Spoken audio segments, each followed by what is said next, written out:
You ever witness a moment so strange, so out of place that you feel the ground tilt just a little under your feet? That's how it started. They laughed. Really laughed when Professor Graham turned from the board and tossed out a question he probably thought was simple, just another clever nudge to wake up a room full of over-caffeinated Yale students on a cold March morning.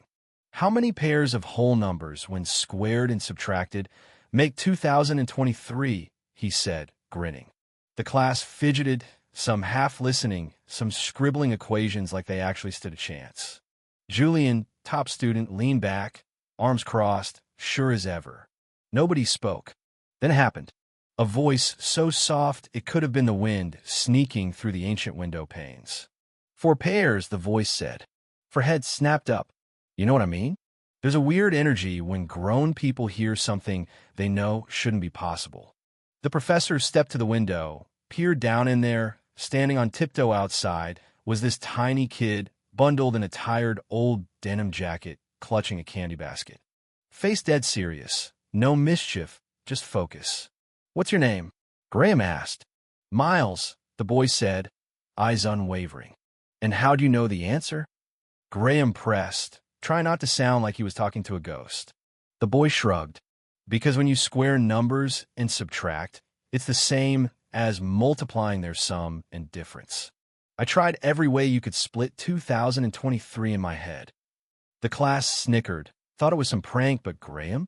He looked at the kid and saw something maybe not genius yet, but the promise of it, raw and unfiltered. He invited Miles in. At first, the boy hesitated, mumbling about needing to sell the rest of his candy for dinner money. But Graham made him an offer: bring the basket. Sit in the back, just listen. So Miles did, sneakers whispering across the wood floor, taking that empty chair like it was always meant for him. The class shifted, some rolled eyes, some watched.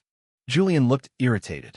Eliza, usually the quietest, stopped taking notes and just stared, fascinated. Now, you'd think a 7-year-old would get bored, fidget, maybe play with the candy. Not Miles. He sat so still, you forgot he was there except for his eyes. They never left the board. Sometimes you could see his lips moving, mouthing numbers like he was keeping up with every equation Graham threw at the class. And he was. It got so the students stopped laughing and started glancing back, just to see if he reacted. After class, Graham asked, "You coming back next Saturday?" Miles looked surprised, like he never imagined someone would actually want him there. "Can I?" he whispered. "You'll always have a place here," Graham replied, not missing a beat. The other students filed out, but the air felt different, heavier, charged. Eliza lingered, watching the boy as he left, something quietly shifting inside her. That night, Graham didn't grade. He just sat in his study, replaying the moment over and over. Clarity, the sheer instinct. This was a man who'd spent nearly 3 decades teaching the sharpest minds, but none had cut through a problem like Miles did. He even Googled signs of a gifted child, but nothing in the search results matched the flash of insight he'd seen in those eyes. The next day, Graham did something he hadn't done in years. She went to the dean. "What if we've been waiting for students to arrive at Yale?" he asked, instead of recognizing when Yale needs to go to them. The dean just blinked. "Arthur, he's 7. Graham shrugged. "And he's already teaching your best students something they forgot." Meanwhile, Miles sat with his mother at the bus stop, quietly eating a peanut butter sandwich, scribbling equations on a napkin. The world didn't care about Ivy League or prestige. All he knew was, for once, a door had opened and nobody told him to leave. Word spread slow at first, just whispers in the halls.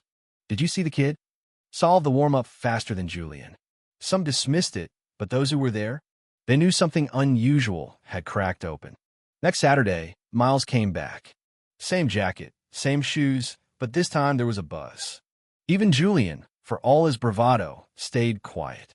Graham noticed the room leaned in, not just to him but to Miles. At one point, when no one answered a new problem, Miles' hand crept up. Silence. When a child's hand hovers in a sea of scholars, the air changes. Not charity genius. After class, Graham walked Miles to the gate.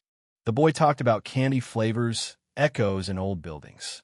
Graham listened, smiling, realizing he'd fallen in love with teaching all over again. Will I be allowed back next week?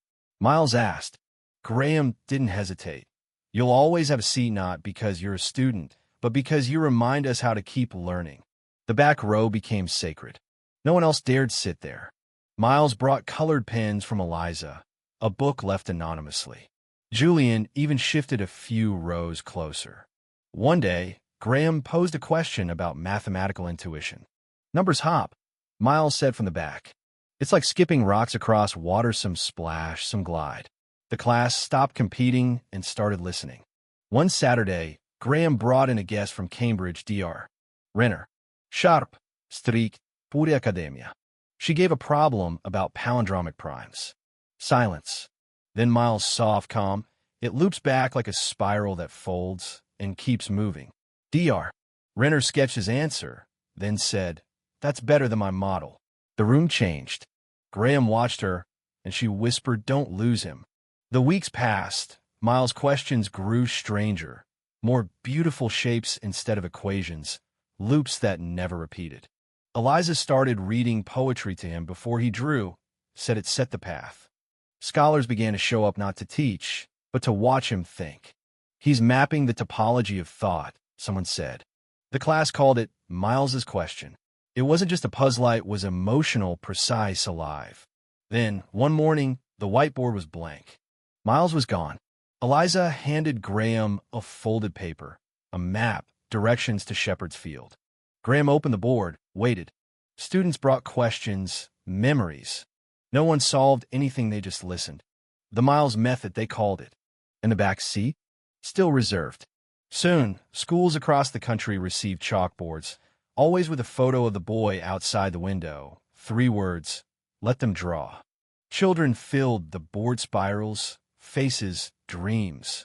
Teachers found new ways to listen. Back at Yale, the department's culture shifted. A room once reserved for proofs became a listening room.